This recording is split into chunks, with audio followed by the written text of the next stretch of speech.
25। ابھی جو غسل کا سنت طریقہ ہے آپ اسی حساب سے غسل کیجئے، ٹھیک ہے؟ جس پر غسل فرض ہو یا نہ ہو اسی حساب سے کریں.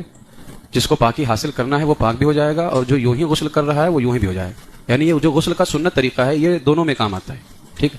وہ میں نے اس وجہ سے آپ کو بتایا تھا فرض اور احتیاط، تاکہ آپ اس مسئلے کو اپنے ذہن میں بہت اچھے سے بٹھا لیجئے.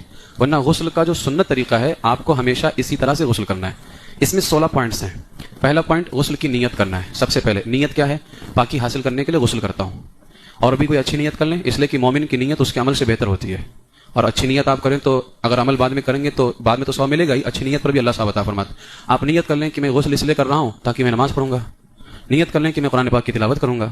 نیت کر لیں کہ میں غسل کر کے اللہ کے گھر میں جاؤں گا. نیت کر لیں کہ میں غسل کر کے اپنے رب سے قریب ہو جاؤں گا. یہ ساری چیزیں ہیں. جو بھی بھلائی کی نیت آپ کر لیں، میں غسل کر لوں گا اس کے بعد انشاءاللہ تعالیٰ 2 رکعت نفل نماز ادا کروں گا، آپ اچھی نیت کوئی بھی کر لیں تو اس پر آپ کو 100 ملے گا. تو غسل کی نیت کیا ہے؟ عربی میں نیت ضروری نہیں ہے. اور علماء نے فرمایا جو زبان آپ نہ سمجھیں اس میں نیت بیکار ہے. اس میں نیت بیکار. آپ سمجھ رہے تو نیت کیا ہے؟ نیت دل کے ارادے کا نام ہے. آپ سمجھ ہی نہیں رہتے دل کا ارادہ کہاں سے بنے گا؟ تو اس لیے آپ بس اپنے ہی زبان میں جو بھی آپ کی مدر ٹنگ ہے اسی کے اندر آپ کو نیت کرنی ہے. میں پاکی حاصل کرنے کے لیے غسل کرتا ہوں، ٹھیک ہے؟ تو پہلا پوائنٹ کیا ہے؟ غسل کی نیت. پھر پہلے دونوں ہاتھ گٹھوں تک 3 مرتبہ دھوئے.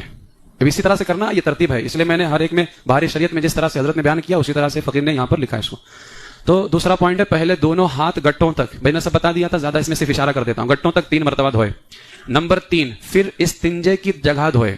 استنجے کی جگہ کیا ہے؟ شرمگاہ. چاہے نجاست ہو یا نہ ہو، ناپاکی ہو یا نہ ہو، لیکن اس کو دھو لے. چوتھا پوائنٹ، پھر اس کے بعد جسم پر کہیں اور اگر نجاست ہو تو اس کو دور کرے. یعنی استنجے کی جگہ نجاست ہو یا نہ ہو تو اس کو دھوئے. اور چوتھا پوائنٹ کیا ہے؟ اس کے علاوہ اگر کہیں جسم پر کوئی نجاست ہو، جیسے ناپاک پانی جسم سے نکلا اور آپ کو ایسا لگ رہا ہے کہ میری جان پہ بھی لگ گیا تھا تو وہاں دھو لیجئے. ایسا لگ رہا ہے کہ میرے گھٹنے میں بھی لگ گیا تھا تو گھٹنے کو دھو لیجئے. سمجھے؟ تو جسم پہ جہاں کہیں نجاست ہو اس کو کیا کرے؟ دور کرے. نمبر 5، پھر نماز جیسا وضو کرے. نماز جیسا سب بتا دیا نا اس میں. اچھا، جب نماز جیسا وضو کرے گا تو غسل میں جو 2 فرض ہیں، کلی کرنا، ناک میں پانی ڈالنا، ہو جائے گا کہ نہیں ہو جائے گا اس میں؟ اس لیے غسل کا جو سنت طریقہ اسی حساب سے غسل کریں، سب عمل ہو جائے گا. پھر نماز جیسا وضو کرے مگر پاؤں نہ دھوئے. ہاں، اگر چوکی یا تختے یا پتھر وغیرہ پر غسل کرے تو پاؤں بھی دھو لے. اس کا مطلب کیا ہے؟ اصل میں پہلے کیا ہوتا تھا کہ پہلے جہاں غسل وغیرہ حمام بنے ہوتے تھے پانی جمع ہوتا تھا. تو پانی جو جمع ہوتا ہے وہ ہمارا استعمال کیا ہوا پانی ہے. اور وضو میں پاؤں استعمال کیے ہوئے پانی سے دھلا جائے گا یا صاف شفاف پانی جو استعمال نہ ہو اس سے دھلا جائے گا، ہے نا؟ تو اگر آپ وہیں پاؤں دھل لیں گے پھر اسی میں کھڑے رہیں گے تو فائدہ کیا ہوا؟ لیکن اب عام طور سے آج ہمارے یہاں پانی بہ رہا ہوتا ہے. اگر پانی بہ رہا ہے یعنی پانی جمع نہیں ہو رہا ہے تو آپ اسی ٹائم پہ پاؤں دھو لیجئے. پانی اگر وہاں جم رہا ہے تو پاؤں مت دھوئیے. سمجھ گئے؟ پانی اگر جم رہا ہے وہاں پہ رک رہا ہے تو پاؤں نہیں دھونا ہے، اور اگر پانی بہ رہا ہے تو پاؤں اسی وقت میں دھو لینا ہے. ٹھیک ہے؟ یہ 5